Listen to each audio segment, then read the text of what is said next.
안타까워요. 시작부터 안타깝습니까? 우리도 다룬 적이 있었어요. 이현주 의원이라고 다루진 않았습니다. 모 의원. 이현주 의원이 아니라 어떤 그 기사가 났던 거 삭제해달라고 한 것에 대한 그 인터넷상에 우리 입장에서 SNS에 도는 이야기를 안 할 수가 없는 입장이기 때문에 우리들 입장에서는 그거를 방송을 했었는데 그 대상자가 이현주 의원이라고 이야기하진 않았어요. 심지어 저 같은 사람은 이현주 일리가 없다고 또 이야기했어요. 예, 그 취향도 있고 눈높이도 있으실 텐데 취향 눈높이 이런 건 아니에요. 그럴 리가 이러세요. 없습니다. 그런 쪽으로 몰고 가지 마요 좀 제발. 우리나라의 그 훌륭하신 국회의원들을 생김새나 취향 이런 걸로 몰고 가면 어떡해. 국회의원이 훌륭하다는 건 굉장한 고정관념 아닙니까? 내가 지금 한 이야기를 그렇게 들었어요 지금? 근데 훌륭하신 분도 많이 있잖아요. 사실 그러니까 정치인들을 다 싸잡아서 그런 사람들이라고 몰아붙이면은 정치 혐오 때문에 예. 안 좋은 것이고 예. 뭐 이런 것이 있고 어쨌든 간에 그 이현주 의원이 자신과 보좌관이 불륜관계라는 내용의 유언배를 퍼뜨린 기자와 인터넷 방송 운영자 등을 무더기로 고소했다. 그때 그 말했던 그 의원이 바로 이현주 의원이었던 거예요? 그랬던 것 같아요. 아, 그렇구나. 우린 몰랐는데 처음 이렇게 해서 알았네. 알게 되네. 근데 이분이 이제 정보통신망 이용 촉진 및 정보보호 등에 관한 법률, 명예훼손 혐의로 인터넷 방송 운영자 A씨 등 17명을 고소해서 수사를 진행 중이라고 21일 밝혔습니다. 피고소인 중에는 현직 언론사 기자도 포함되어 있는 것으로 알려졌습니다. 이현주 의원이 이분이 왜 사람들한테서 다 이렇게 잊혀져 가는 걸 다시 드러내서 만천하에 공개를 해 주실까요? 개인적으로 정말 답답할 것 같긴 해요. 사실이 아니겠죠. 사실이 아닐 거라고 저는 그렇게 믿고 싶습니다. 그 기사들을 트윗하신 분들의 네. 트위터들의 그 글 밑에 답글들을 보면 이런 글들이 있어요. 아니 이현주 의원이었어요 그분이? 뭐 이런 것들 있잖아요. 뭐 어쨌거나 그러니까 우리도 오늘 처음 알았잖아요. 그러니까 그 당사자 입장에서는 그러니까 더 답답한 거죠. 이게 은근히 여기서 조용히 있으면 인정하는 거잖아요. 뭐 인정하면 어때요? 아 그러니까 그런 댓글도 있더라고요. 사랑했으면 된 거지. 그러니까 뭘 그래? 아, 왜 이래? 사랑한 거면 된 거지. 뭐 그건 구차하게 변명을 해요. 저는 근데 개인적으로 고향 누나로서 응원합니다. 아는 누나. 예, 소송에서 이기시길, 소송이 아니죠. 이거는 재판에서 이기시길 바랍니다. 그런데 이게 불륜이라고 이야기하는데요. 이게 불륜으로 끝날 문제가 아니에요. 그 상대방이라고 의혹을 제기당했던 그 남자분이 네. 차에서 자살한 상태로 발견이 됐거든요. 네. 그러니까 돌아가신 상태로 그랬기 때문에 이거는 단순히 불륜이냐 아니냐의 문제, 그 다음에 이게 거짓말이냐 아니냐의 문제가 아니라 이게 정말 경찰, 검찰 수사가 들어가면 아주 깊숙한 내용들이 마구 쏟아져 나올 확률도 높아요. 네, 저도 그래서 이 기사를 보고, 그러니까 이현주 의원이 확실히 똑똑하다고 생각을 했던 게 이게 사실 여부를 가릴 수가 없는 상황이잖아요. 상대방이 지금 그 사망한 상태이기 때문에 그 원래 명예훼손 그 재판에서는 그 소문이나 어떤 견해 같은 게 사실이냐 아니냐를 먼저 가린 다음에 그게 어떤 명예훼손 여지가 있느냐 없느냐 이렇게 이제 진행이 되잖아요. 그렇죠. 그러니까, 법조문에도 사실 직시와 허위 사실 유포 이렇게 두 개로 나눠져 있어요. 그러니까 이 불륜설 자체가 사실이냐 아니냐를 먼저 가려야 되는데 그게 이제 가리는 게 불가능한 상태인 거죠. 아니 가능은 해요. 그 당시 그 당사자가 없는데 어떻게 당사자는 없어도 같이 근무했던 그 국회의원실에 근무했던 여직원들 많은 수의 여직원들이 그만뒀다 그랬잖아요. 굉장히 스펙타클하겠는데요, 그러면. 그러면 여러 가지 절차가 있는데요. 처음에 그 게시물들을 삭제해달라고 방송통신심의위원회에다가 절차가 진행 중에 있고요. 동시에 형사사건으로도 접수를 해가지고 지금 17명이나 고소가 된 상황이기 때문에 고소장 자체가 다 17장이라는 소리예요. 영등포경찰서에다가 접수된 게. 이런 상황이기 때문에 경찰이 수사에 나서면 이제 이분들을 찾아내는 작업을 시작하는 건데 이제 고소장이 바로 접수되지 얼마 안 됐기 때문에 근데 이런 것들이 있어요. 이제 뭐 고소를 남발하다 보면은 실제로 죄가 안 되는 사람도 있고요. 이재명 시장님이 알려주셨잖아요. 난 그렇게 생각한다고 어떤 그렇죠. 현상을 보고 난 그렇게 생각한다고 했을 때는 법적으로는 상당히 면책되는 어떤 경우가 있는 것이고. 그렇죠. 근데 문제는요. 이제 오늘 이야기하고 싶은 건 그런 이야기가 아니고 그런 이야기 있죠. 문재인 대통령 침해설 같은 거. 그랬죠. 그게 국민의당 당직자로부터 시작된 그런 부분이 없지 않아 있었잖아요. 근데 그게 전 뭐 알파팀일 수도 있고 국정원 조직일 수도 있고 생각하는데 그런 거를 실제로 RT했던 건 국민의당 당직자로부터 시작된 그때의 상식이 있었잖아요. 네. 블로그에서부터 시작을 했는데 그 사람이 국민의당 당직자였던가 현직 당직자였던가 하는 사람이 블로그에 그거를 게시를 해놓고 트윗을 했어요. 거기서부터 이제 시작이 된 거죠. 과연 정치인이 고소를 남발하는 것이 옳은 일인가에 대한 이야기를 좀 해야 되는데 사실 솔직히 좀 객관적으로 이야기를 한번 해볼게요. 우리 쪽 분들이 고소를 막 하게 되면 고소 잘한다. 그래서라도 넘버를 해야 된다. 요런 여론도 있고요. 또 저쪽 의원이 이런 식으로 고소를 남발하면 국민한테도 알 권리가 있는 것이다. 라고 이야기하는 경우도 있는 것이고요. 근데 진짜로 중요한 거는 정치인들은 의혹 제기는 할 수 있다고 봅니다. 그 기준이 너무 터무니없는 경우, 뜬금없이 이렇게 나오는 경우 있잖아요. 예를 들어서 지금 이현주 의원 같은 경우는 우리 방송하는 모든 분들은 다 그렇게 믿고 있어요. 이현주 일리 없다고 생각해. 근데 정황들이 기사를 지워달라고 한다거나 정황들이 이현주일 거라고 어떤 묘한 상황들이 만들어졌을 때 그것을 유추해서 사람들이 뭔가 이야기를 할 수 있잖아요. 예. 그것들을 다 법적으로 고소부터 하는 게 맞냐? 저는 그것보다는 이건 허위된 사실이라고 일단 알려준 다음에 어떤 기한도 좀 주고 자기 입장을 떳떳이 밝힌 뒤에 그 다음에도 계속 악의적으로 그런 글을 올리거나 그런 사람들을 최후로 법적 처리를 하는 거지. 정치인 입장에서는요. 그냥 나한테 이상한 뭐 말도 안 되는 가짜뉴스 흘렸어? 고소. 요건 아니라고 보는 거죠. 근데 이번 경우에 이렇게 고소를 진행하면서 어마어마한 역풍이 부는 게 이 사람이 처음에는 문재인 침해서를 처벌해달라고 할 때는 이건 표현의 자유인데 왜 억압하느냐 이런 식으로 논평을 냈었고 그런데 지금 자기의 입장이 되니까 보좌관 불륜설 유포한 기자 등 무더기 고소 이렇게 나가니까 같은 화제에 대해서 두 가지 상반된 의견을 내놓고 있는 거잖아요. 그래서 그러네요. 더 욕을 먹는 거예요. 자 그렇다면 트위터를 한번 보겠습니다. 더 레프트님의 트윗입니다. 국민의 담 이현주. 담? 담. 담 걸렸다 할 때 그 담요? 자세히 모르겠어요. 뭘 하냐? 그건 레프트님한테 물어보세요. 담벼락 담 그런 담 아니에요? 국민의 담 이현주. 보좌관과 불륜설 유포한 기자 등 무더기 고소 땡땡땡. 보좌관과 불륜이라니 말도 안 되죠. 허위 사실은 곤란합니다. 보좌관과 불륜이라니 불륜이라니 크크크. 아, 나 씨. 그분 센스 있네. 그 클린님이 이현주 자폭하네. 그냥 가만히 있으면 지금 나라에 중요한 문제들이 워낙 많아서 찌라시였나 쉽게 유야무야 잊혀질 수도 있었고 모르는 사람들도 많았는데 아예 광고를 해라 광고를. 이분 말씀도 맞는 것 같아요.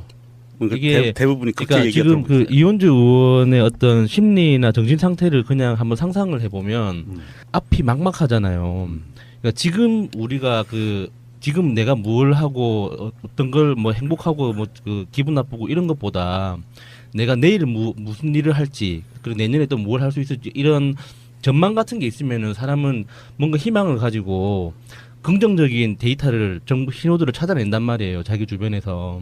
근데 이현주 의원은 지금 그런 게 전혀 없는 것 같아요. 아니, 바랄 걸 바라야죠. 국민의당 자체도 워낙 이렇게 암울하고 자기 개인적으로 이제 삼선에 도전해야 되는데 가능성이 계속 이제 막 없죠. 완전히 사라져 버렸고 이게 자기 인생에 그 다음 스텝에 대한 전망이 없는 상태에서 뭔가 의미 있는 일을 하고 싶은 거죠. 뭔가 하나라도. 지금 이현주는 국민의당의 그 나팔수 역할을 하면서 문재인 정부에 대해서 아주 독설들을 엄청 쏟아냈거든요. 독설 한 달여 이상 거의 헛소리들 아니에요? 헛소리면서 독설들이죠. 말도 안 되지만 그랬었는데 혼자서 총대를 딱 맸는데 오늘자 국민의당이 광주에서 그런 얘기를 했어요. 문재인 정부의 정책에 최대한 협조하겠다. 국민의당이 공식 입장을 그렇게 했어요. 그래서 호남 지역의 지지율이 99%까지 올라갔잖아요. 문재인 대통령에 대해서. 네. 그러니까 국민의당은 뜨거워라. 그리고 태세 전환을 했어요. 그리고 나니까 이현주가 이제 뭐 할 게 없는 거예요. 고소고발밖에. 알림님의 트윗입니다. 언주 불륜설 루머가 있었구나. 그랬구나. 알려줘서 고맙다. 라고 올려주셨습니다. 트로이님의 트윗입니다. 이현주 의원 불륜설 유포자들 잡아달라. 고소 이거 사건 웃김. 인터넷에 불특정 의원이라고 나온 걸 이현주 의원 측에서 삭제 요청하면서 의혹이 생긴 문제. 무덤은 자기가 파놓고 탓은 남 탓. 자기 허물 이야기하면 고소. 국민이 의견 이야기해도 고소. 그러네요, 진짜. 그 사실이 그렇네요. 특정인 이현주라는 이름이 나오지 않았었어요 처음에는. 맞습니다. 그런데 이현주 의원이 삭제 요청을 하고 나서부터 아 이현주였구나 그렇고 말이 돌았는데 자기가 진짜 무덤 팠네요. 네, 그러니까 그 에릭 더 리버 신이라는 분이 이렇게 딱 강조를 해주셨네요. 맞아. 이현주 의원님은 절대 보좌관과 불륜도 안 했고 여 보좌관들이 집단 퇴직한 것도 이현주 의원님의 불륜과는 상관이 없고 남자 보좌관이 변사체로 차 안에서 발견된 것도 이현주 의원님의 불륜과 연관됐다는 증거도 전혀 없음. 그러니 검색도 하지 마셈들. 검색도 하지 마요. 다 사실이 아니야. 아 그래요? 더 레프트님처럼 자꾸 이렇게 검색어로 노출시켜주는 것도 재밌을 것 같은데. 아니, 검색하지 말라니까 상상을 하고 생각하지 하지 마, 마요. 하지 마. 이현주를 생각하지 마요. 하지 마. 절대 하지 마. 나는 이렇게 생각해요. 제 개인적인 생각인데 정치인이든 공인이든 무슨 사유가 좀 없는 사람들, 철학적 깊이가 없는 사람들 그 자리에 있는 것만큼 괴로울 수 있어요. 억측에 의해서 뭔가 하거나 그러면 자기 입장 발표하고 끝내면 돼요. 근데 그 모든 것을 고소로 이렇게 해결하려고 하는 그 방식이 가장 낮은 수거든요. 어떻게 보면. 솔직히 말씀드리는데요. 저 개인적으로 뭐 공직자들 뭐 도덕성 이야기 하는데 사적인 관계에 있어갖고 그런 것들을 나는 갖고 정치인들 비판할 생각이 없습니다. 솔직히. 나중에 좀 비슷한 주제들이 또 나오겠습니다만 사적 영역에 관한 부분은 사적 영역이라고 해서 범죄성은 없다면 이게 범죄성이라는 게 이런 게 있잖아요. 이런 불륜이라고 하면 쳐봅시다고. 간통죄가 없는 마당에 그게 무슨 게 범죄성이 있는 게 아니잖아요. 예. 마찬가지로 범죄성이 없고 사적 영역에 있어서에 관한 부분은 저는 웬만하면 묻고 넘어가고 그러든지 말든지 별로 신경 안 쓰는 타입인데 발끈해가지고 자기가 했던 것처럼 진짜 문재인 대통령한테 했던 침해설은 정치인에 대한 이 표현의 자유고 이런 방식으로 하는 건 좀 문제가 있다고 생각이 듭니다. 당시 기사들도 이 의원의 불륜설에 포커스를 두기보다는 보좌관들이 그리고 거기 직원들이 단체로 퇴사를 하는데 예. 그게 더 문제라는 게 포커스였거든요. 근데 이제 이렇게까지 와전이 된 거죠. 이런 건 있어요. 제가 알고 있는 모 씨에 대한 이야기인데 빗대 보면 좀 비슷해요. 이현주나 내가 알고 있는 그분이나 기본적으로 문재인 대통령 좋아하는 사람들이 다수 포함되어 있는 지지를 했거나 뭐 그런 어떤 상황의 사람들이었어요. 근데 어느 날 봤더니 문재인이고 뭐 민주당이고 배신하고 떠나. 그런 사람들에 대한 배신감은 원래 적이 된 사람에 비해서 엄청 커요. 심리적으로 그 대비 효과가 너무 커가지고 그래서 공격을 하게 되는데 내가 그분이라면 그렇게 안 합니다. 황영철이나 배신했던 그 사람들 있잖아요. 그 사람들도 이렇게는 안 합니다. 상대방들이 욕을 하고 비난한 거 다 받아들이고 자숙 비슷하게 하면 되거든요. 근데 뭐가 그렇게 잘났다고 대선 과정에서도 문재인 대통령 되기 전에 후보 시절에 홍대에서 프리허그 하는 거 있잖아요. 대통령이라 다 된 것처럼이라고 비아냥되고 그러니까 자꾸 공격의 대상이 되는 거예요. 법적으로 이 사람들이 처벌을 받아서 뭐 그래봐야 징역하는 사안은 아니고 아주 악질적인 게 아니라 그러면 대부분 뭐 벌금 정도로 끝나겠지만 이런 부분을 갖고 고소를 남발하면서 계속 마치 자유한국당 국회의원들이 발목 잡기로 계속하면서 자기들 스스로가 접어들고 있는 거가 똑같은 모양새 보여주고 있잖아요. 이런 분들 정치하시면 안 돼요. 저는 은퇴하시는 게 낫다고 생각합니다. 이런 방식으로는 평상시 때 이현주에 대해서 저는 알고 있기에 정말 뭘 잘했다라는 소식으로 알게 된 정치인이 아니잖아요. 나쁜 것부터 이현주를 배우기 시작해서 나는. 근데 이분이 그 국회의원을 너무 쉽게 시작하셔가지고 이게 정치에서 이렇게 그 뭔가 좀 자기 뭔가 직을 걸거나 목숨을 걸거나 하는 이런 개념이 별로 없어 보이는 측면도 있어요. 아니 난 그 뭐 국민의당 당직자들이나 회의 하잖아요. 뭐 최고위원 회의 때 뭐 하는데 그 회의 같은 거 보면은 거기서 바로 이렇게 보고 있거든요. 매체에 나온 것들은 말을 너무 쉽게 하는 사람은 정치인 자격 없다고 생각합니다. 이분의 본인의 입도 한번 돌아보시길 바랍니다. 안타까워요. 시작부터 안타깝습니까? 우리도 다룬 적이 있었어요. 이현주 의원이라고 다루지는 않았습니다. 모 의원. 이현주 의원이 아니라 어떤 그 기사가 났던 거 삭제해달라고 한 것에 대한 그 인터넷상에 우리 입장에서 SNS에 도는 이야기를 안 할 수가 없는 입장이기 때문에 우리들 입장에서는 그거를 방송을 했었는데 그 대상자가 이현주 의원이라고 이야기하진 않았어요. 심지어 저 같은 사람은 이현주일 리가 없다고 또 이야기했어요. 예, 그 취향도 있고 눈높이도 있으실 텐데 취향 눈높이 이런 건 아니에요. 그럴 리가 이랬어요. 없습니다. 그런 쪽으로 몰고 가지 마요 좀 제발. 우리나라의 그 훌륭하신 국회의원들을 생김새나 취향 이런 걸로 몰고 가면 어떡해. 국회의원이 훌륭하다는 건 굉장한 고정관념 아닙니까? 내가 지금 한 이야기를 그렇게 들었어요 지금? 근데 훌륭하신 분도 많이 있잖아요. 사실 그러니까 정치인들을 다 싸잡아서 그런 사람들이라고 몰아붙이면은 정치 혐오 때문에 예. 안 좋은 것이고 예. 뭐 이런 것이 있고 어쨌든 간에 그 이현주 의원이 자신과 보좌관이 불륜관계라는 내용의 유언비어를 퍼뜨린 기자와 인터넷 방송 운영자 등을 무더기로 고소했다. 그때 그 말했던 그 의원이 바로 이현주 의원이었던 거예요? 그랬던 것 같아요. 아, 그렇구나. 우린 몰랐는데 처음 이렇게 해서 알았네. 알게 되네. 근데 이분이 이제 정보통신망 이용 촉진 및 정보 보호 등에 관한 법률, 명예훼손 혐의로 인터넷 방송 운영자 A씨 등 17명을 고소해서 수사를 진행 중이라고 21일 밝혔습니다. 피고소인 중에는 현직 언론사 기자도 포함되어 있는 것으로 알려졌습니다. 이현주 의원이 이분이 왜 사람들한테서 다 이렇게 잊혀져 가는 걸 다시 드러내서 만천하에 공개를 해주실까요? 개인적으로 정말 답답할 것 같긴 해요. 사실이 아니라고 사실이 아니겠죠. 사실이 아닐 거라고 저는 그렇게 믿고 싶습니다. 그 기사들을 트윗하신 분들의 네. 트위터들의 그 글 밑에 답글들을 보면 이런 글들이 있어요. 아니 이현주 의원이었어요 그분이? 뭐 이런 것들 있잖아요. 뭐 어쨌거나 우리도 오늘 처음 알았잖아요. 그러니까. 이렇게 똑똑하다고 생각을 했던 게 이게 사실 여부를 가릴 수가 없는 상황이잖아요. 상대방이 지금 그 사망한 상태이기 때문에 그 원래 명예훼손 그 재판에서는 그 소문이나 어떤 견해 같은 게 사실이냐 아니냐를 먼저 가린 다음에 그게 어떤 명예훼손 여지가 있느냐 없느냐 이렇게 이제 진행이 되잖아요. 그렇죠. 그러니까, 법조문에도 사실 직시와 허위 사실 네. 유포 이렇게 두 개로 나눠져 있어요. 그러니까 이 불륜설 자체가 사실이냐 아니냐를 먼저 가려야 되는데 그게 이제 가리는 게 불가능한 상태인 거죠. 아니 가능은 해요. 그 당시 그 당사자가 없는데 어떻게 당사자는 없어도 같이 예. 근무했던 그 국회의원실에 근무했던 여직원들 많은 수의 여직원들이 그만뒀다 그랬잖아요. 굉장히 스펙타클하겠는데요, 그럼. 그러면 여러 가지 절차가 있는데요. 처음에 그 게시물들을 삭제해달라고 방송통신심의위원회에다가 절차가 진행 중에 있고요.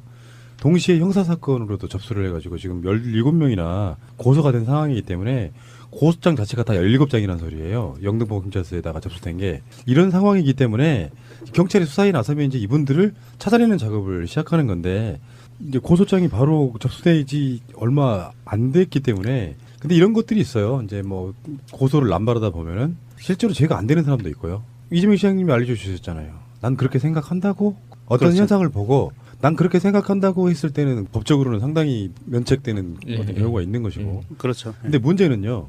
이제 오늘 이야기하고 싶은 건 그런 이야기가 아니고 그런 이야기 있죠. 문재인 대통령 침해설 같은 거. 그랬죠. 그게 국민의당 당직자로부터 시작된 그런 부분이 없지 않아 있었잖아요. 근데 그게 전 뭐 알파팀일 수도 있고 국정원 조직일 수도 있다고 생각하는데 그런 거를 실제로 RT했던 건 국민의당 당직자로부터 시작된 그때의 상식이 있었잖아요. 네. 블로그에서부터 시작을 했는데 그 사람이 국민의당 당직자였던가 현직 당직자였던가 하는 사람이 블로그에 그거를 게시를 해놓고 트윗을 했어요. 당사자 입장에서는 그러니까 더 답답한 거죠. 이게 은근히 여기서 조용히 있으면 인정하는 거잖아요. 뭐 인정하면 어때요? 아 그러니까 그런 댓글도 있더라고요. 사랑했으면 된 거지. 그러니까 뭘 그래? 아, 왜 이래? 사랑한 거면 된 거지. 뭐 그건 구차하게 변명을 해요. 저는 근데 개인적으로 고향 누나로서 응원합니다. 아는 누나. 예, 소송에서 이기시길, 소송이 아니죠. 이거는 재판에서 이기시길 바랍니다. 그런데 이게 불륜이라고 이야기하는데요. 이게 불륜으로 끝나는 문제가 아니에요. 그 상대방이라고 의혹을 제기당했던 그 남자분이 예. 차에서 자살한 상태로 발견이 됐거든요. 예. 그 돌아가신 상태로 그랬기 때문에 이거는 단순히 불륜이냐 아니냐의 문제, 그 다음에 이게 거짓말이냐 아니냐의 문제가 아니라 이게 정말 경찰, 검찰 수사가 들어가면 아주 깊숙한 내용들이 마구 쏟아져 나올 확률도 높아요. 네, 저도 그래서 이 기사를 보고, 그러니까 이현주 의원이 확실히